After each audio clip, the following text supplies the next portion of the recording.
Hello guys, welcome to my YouTube channel grow together.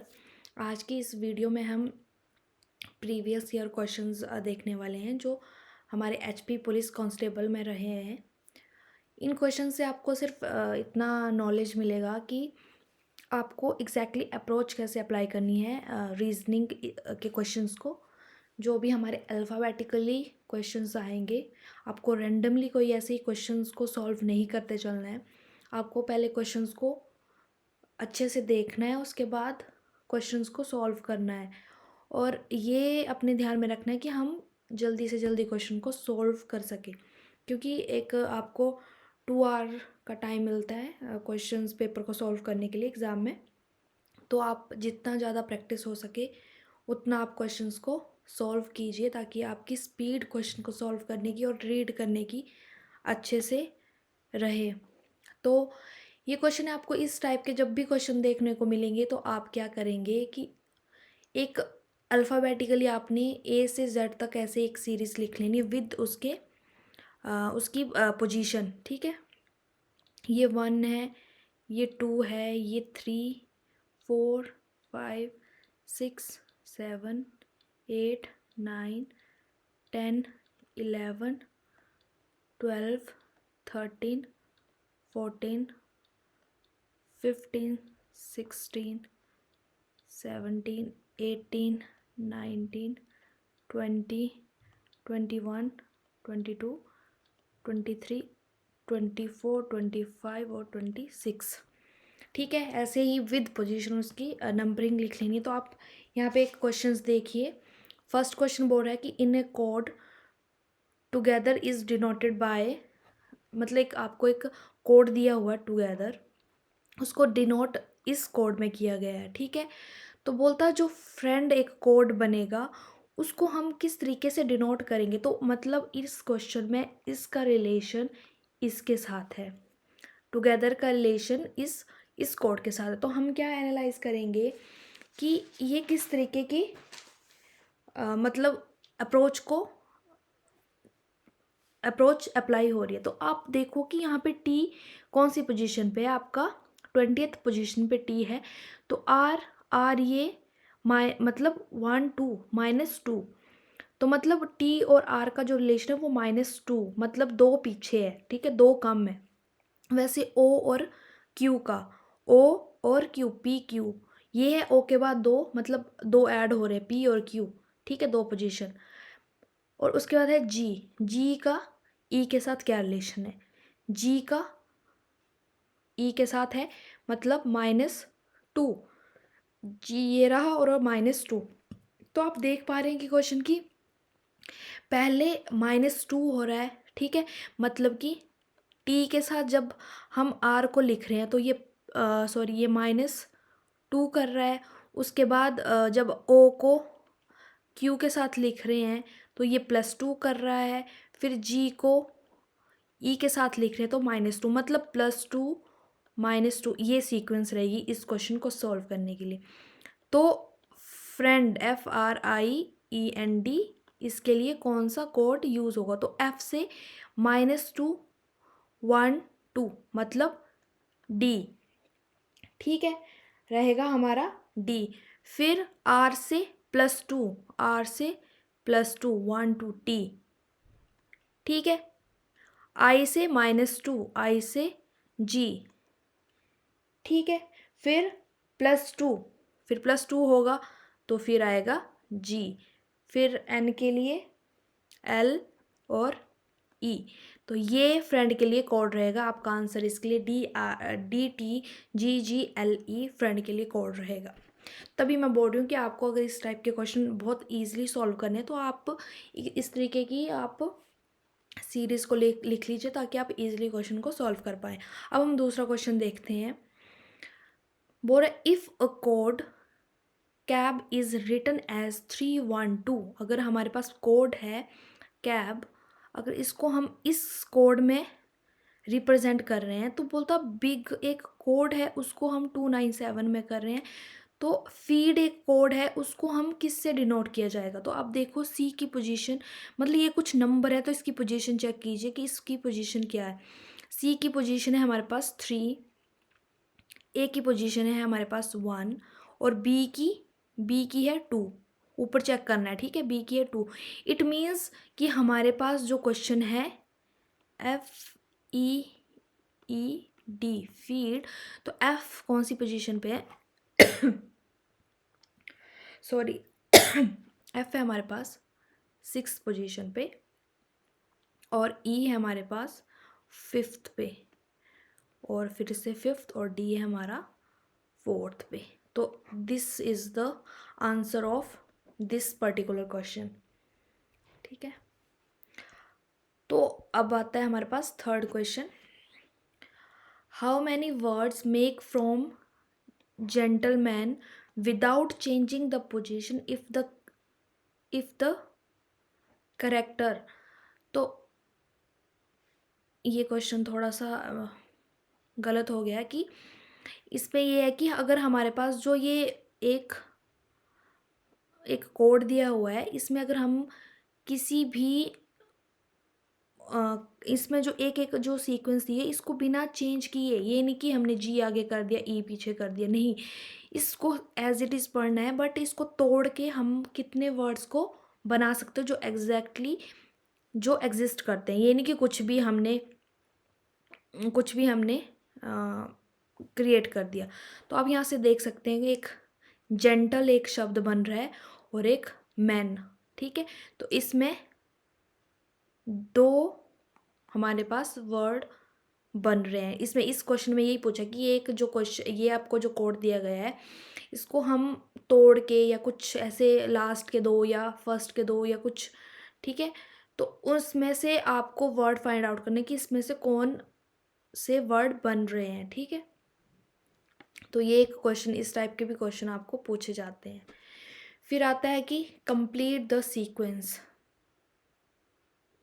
ठीक है, complete the sequence, इसको भी हम ऊपर जो हमने सीरीज राइट डाउन की है उसी के बेस पे इस क्वेश्चन को सॉल्व करेंगे, ठीक है। हम बोल रहे हैं कि z है और है yx, z/x मतलब ये रिवर्सिंग ऑर्डर में लिखी गई सीरीज है, ठीक है। फिर हमने क्या किया कि yxw, तो मतलब एक छोड़ के फिर पीछे को, ठीक है। पहले था z/x, फिर इसको छोड़ दिया, फिर यहाँ से, फिर x से, फिर w से, मतलब एक एक छोड़ के चलना है। तो नेक्स्ट हमारी जो सीरीज आएगी वो आएगी w v u। हमने यहाँ से हर एक क्वेश्चन को सॉल्व करना है, बस इसको अच्छे से लिख लेना है, नोट डाउन कर लेना है और उसकी पोजीशन लिख देनी है और ऊपर से हम इसको क्वेश्चन हर एक चीज़ को यहीं से वेरीफाई करेंगे। और अगर आप ऐसे क्वेश्चन को करेंगे तो बहुत इजीली क्वेश्चन को सॉल्व कर पाएंगे। तो इस क्वेश्चन का जो आंसर रहेगा वो रहेगा W V और U, क्योंकि हर एक कोड पे एक एक वर्ड को छोड़ा गया। आप देखो यहाँ से WX को ले लिया, फिर हमने नेक्स्ट वाला ले लिया, फिर हम यहाँ से XW को लेंगे, फिर नेक्स्ट वाला मतलब उसके रिवर्स में कौन सा वर्ड है, फिर हम WV लेंगे और उसके रिवर्स में कौन सा है U, ठीक है। फिर आता है हमारे पास last question, in a code movement is denoted by OMOCPR, then THERMO thermo will be denoted by. तो बोल रहा है वो सेम क्वेश्चन जो हमने फर्स्ट में सॉल्व किया है कि हमारे पास एक कोड दिया गया है, तो उसको अगर हम इसमें लिख रहे हैं तो इसके लिए हम क्या ऐसा कोड लिखेंगे जो हम वेरीफाई करें, ठीक है। तो अब आया हमारे पास MOMENT, चेक करो, M के लिए हमने O लिखा हुआ है, यहाँ पे M के लिए O लिखा हुआ है। तो M के लिए O कैसे लिखा हो, फिर से पीछे चेक करो, M के लिए लिखा है MNO, 2 उसके बाद का पोजीशन है, मतलब ये +2 किया हुआ है। फिर O के लिए M लिखा हुआ है, फिर बैक जाओ, O के लिए ये O रहा, उसके लिए M लिखा हो, तो मतलब -2, मतलब M आपका -2 है। M के लिए एम के लिए ओ लिखा हुआ है, मतलब फिर से आपका +2 है।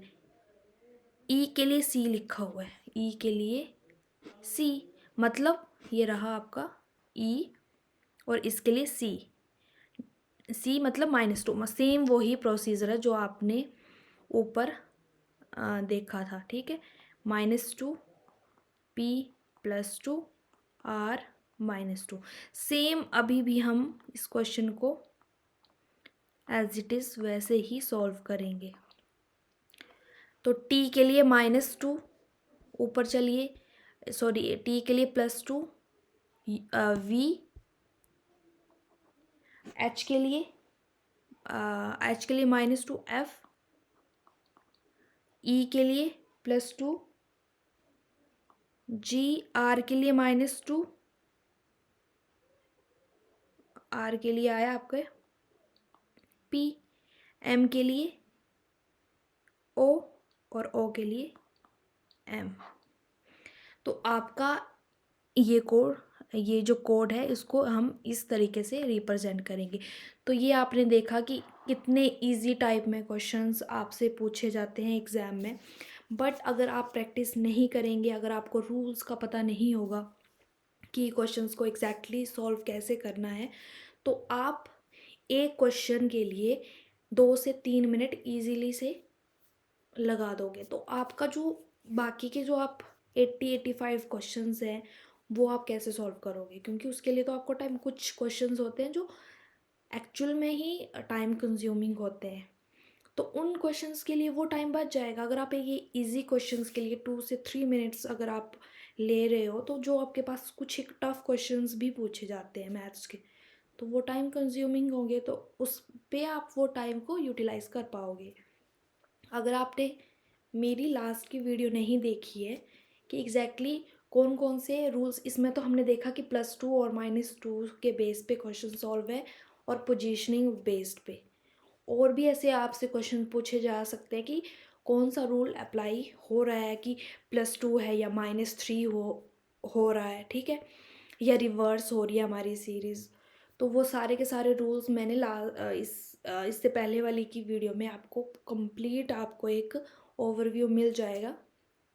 अब हमने अल्फ़ाबेटिकली तो सॉल्व कर लिए हैं, अब हमारे पास आएगा न्यूमेरिकल बेस्ड, जो कि बहुत ही इंटरेस्टिंग है और उसके क्वेश्चंस आपको ज़्यादा देखने को मिलते हैं जो न्यूमेरिकल बेस्ड है, ठीक है। न्यूमेरिकल बेस्ड में बहुत ज़्यादा क्या हो जाता है, आपकी पॉसिबिलिटी बढ़ जाती है क्वेश्चंस को सॉल्व करने की। आपकी अल्फ़ाबेटिकली में क्या होता है कि कुछ एक चीज़ें होती है, जैसे पोजीशन बेस्ड रिवर्स कर दिया, 2 स्किप कर दिए, बट न्यूमेरिकल बेस्ड में बहुत आपका पोजीशन बेस्ड हो सकता है, 2 स्किप हो सकते हैं, 3 स्किप हो सकते हैं, 4 स्किप हो सकते हैं, इवन ऑड का कॉन्सेप्ट उसमें यूज़ हो सकता है, स्क्वेयरिंग हो सकती है, फिर आपका क्यूब अप्लाई हो सकता है, फिर कुछ भी एंडिंग डिफरेंट हो सकती है, लास्ट के डिजिट सेम, तो वो एक डिफरेंट वे है सॉल्व करने का न्यूमेरिकल बेस्ड में। और उसमें जो आपके क्वेश्चंस हैं उसमें वेरिएशंस काफ़ी रहती है जो आपके न्यूमेरिकल बेस्ड है। हम न्यूमेरिकल बेस्ड के जो क्वेश्चन हैं वो डायरेक्ट विदाउट रूल लेंगे, विदाउट थियोटिकल लेंगे। कल हम न्यूमेरिकल बेस्ड के maximum to maximum question solve करने की कोशिश करेंगे, ताकि हर एक क्वेश्चन से आपको एग्जैक्टली कौन सी अप्रोच किस तरीके से लगाई जा सकती है वो चीज़ आपको क्लियर हो जाए। और वो क्वेश्चन मैं प्रीवियस ईयर के क्वेश्चंस के थ्रू ही सॉल्व करवाऊंगी, ताकि आपको एक क्लियर विज़न हो जाए कि एग्जैक्टली क्वेश्चन पूछे किस टाइप में जाते हैं, ठीक है। आज की वीडियो में इतना ही, मिलेंगे हम नेक्स्ट वीडियो में। Thank you.